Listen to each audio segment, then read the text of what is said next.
This is a extreme emergency situation for South Arlington. This was just sent in to us just a short time ago.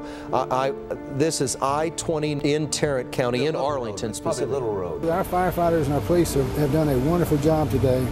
They've been out here since right after it happened, been working hard. They'll work all night. Hopefully we will find nobody else injured or hurt, but there's still a lot of work to be done. Whenever we have a major disaster in the city of Arlington, we need every resource possible. That includes city resources as well as the public resources as well. There are so many things, so many millions of objectives that need to be met to get back to the pre-disaster conditions that we need to grab any resource we can find.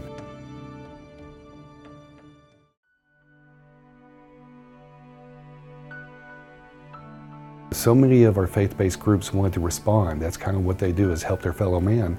And we need a better organization of coordinating that activity. So I was approached by several of the churches saying we would like to come together as a group for future disasters. And it started off with a few churches, and then fast forward to 2017 and we're up to 17 churches.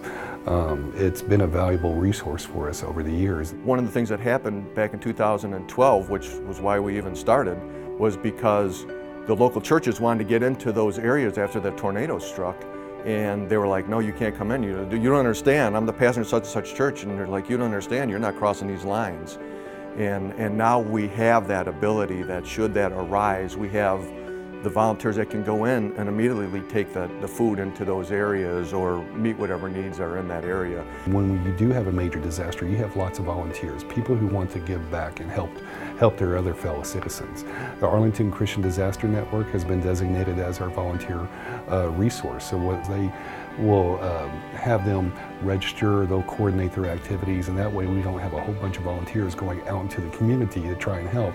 They're targeted to the areas that need the help most. A great reason to be involved with ACDN is because when a disaster strikes, and even non-disaster, but when a disaster strikes, the city needs people that are already vetted and trusted.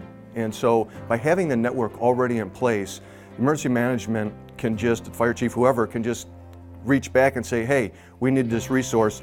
They know most of our volunteers are also volunteers with the city. They've already been vetted, they've already been background checked, they're ready to go. And so when that disaster strikes or that need arises, we're ready to go.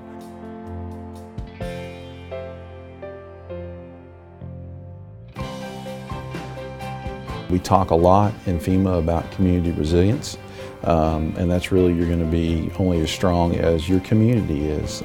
From a preparedness perspective, the more volunteers you can get involved on the front end before bad things occur, train them like what's been done with ACDN, and give them certain disaster skills to be able to support, again, the whole community, the fire service, the police, ambulance, medical, all of that, the better off you're going to be. If examples like ACDN can be shared across not only FEMA Region 6, but all of Texas, and absolutely the entire nation, we look to use that as a shining star and get more people involved. I would encourage all the churches within the city of Arlington to come on board with the network. We're getting great opportunity and we're glorifying the Lord.